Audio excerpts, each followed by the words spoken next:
Hello coin collectors and welcome back to the All Change Review. Today we're going to have a look at the last round pound, which is apt as today is the 15th of October 2017 and the last official day you can spend the round pound coins. Now I say last official day and I'm going to do a quick PSA here as the last day is a bit of a misnomer. It's just that banks and shops don't actually have to accept them anymore, making them pretty much worthless. But if you do have any old £1 or £5 coins, the post office have actually said they will exchange them for face value for goods and services. But the important thing is they don't have to do it legally. So what do you do with your old £1 coins? Well, if you haven't spent them yet, you still have time to actually take them to the bank and you can pay them straight into your account. Or Poundland, Iceland, Aldi and a couple other shops have said they'll continue to accept until the end of the month. Or if you see a collection pot for a charity, you could give it to them because they are still accepting them as well. And it's also important to remember it's not just shops that don't have to accept them going forward. You can actually now refuse them as well if they try and still give them to you in your change. But if you're like me, you'd probably still accept them and pay them into your own bank, as you never know what coin you might actually be given. And you're not going to see many £1 coins anymore outside of collections. But PSA over, let's get into this coin. Now, I've got really mixed feelings about this one, as the Royal Mint is just making money from collectors. And I understand they're a business, and they have to make money in every sense of the word. But this one actually hurt a little because, particularly for the folder you can get to put all your £1 coins in, had a space for this one. But it was never released into circulation. So the only way you could get it was to either go to the Royal Mint website and buy it for £10, where they are actually still available, or as part of a set. But we'll come back to values in that shortly. Because now I have this one here, and I'm going to open it up especially, and we're going to have a look inside. So it's almost an unboxing video, but I guess it's more of a unsleeving, I guess would be a better term. Anyway. Let's jump cut and go to it being opened. Oh my god, you've taken out the original packaging. It's okay, I'm a professional? No, I guess not. I'm an amateur who's making this up as I go along. There we go, that's what it is. Anyway, despite my feelings towards this £1 coin and its releasing, I do actually love this design. You can sort of see it down there in the bottom corner, but there's a larger picture there in the middle and it's surrounded by all the old £1 coin designs that were released from 1983 up to 2016.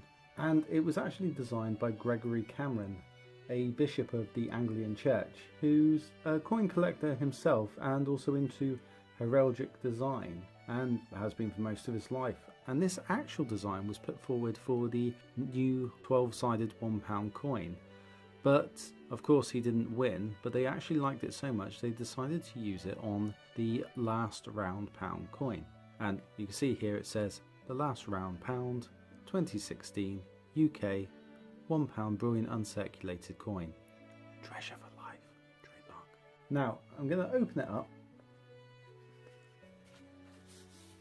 And I'm not going to read out the full inscriptions here, but you can see on the left hand side we've got King Edward VII and a bit of the history of the pound throughout the ages.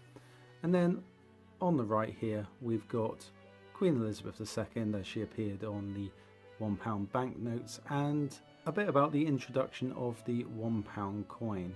And I've already covered off the actual new £1 coin that was released in 1983 in a previous video, and I'll pop a link to it below. Then if I open it up further, you can see here we've got some more pictures of the old £1 coins and the end of an era, and a little bit about the new £1 coin and the inspiration behind it, again which we've already covered off in the new £1 coin video we've done.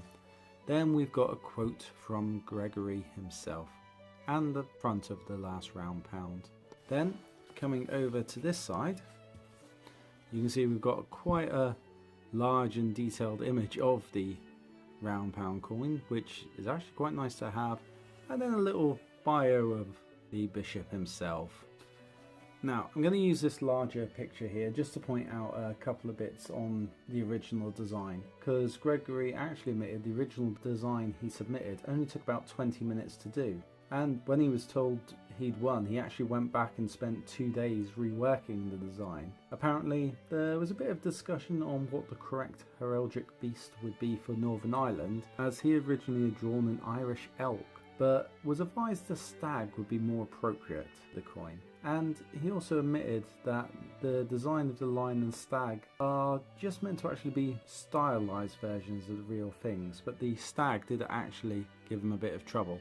But I actually think he did a great job on this, and I do love how they actually just slightly cross over into each other's sections as well.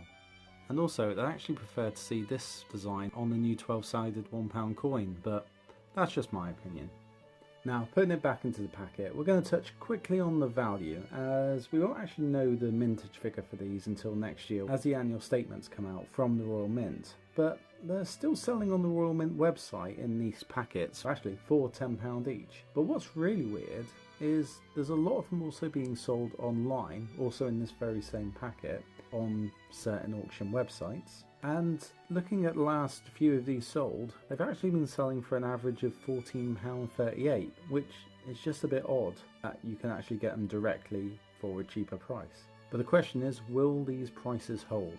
Will it still be worth at least £10 in a month or a year's time? Like the other pound coins we covered in the videos, I think it's one we might have to come back to at a later date, because I don't know if the hype is going to hold out. But will be interesting to watch though.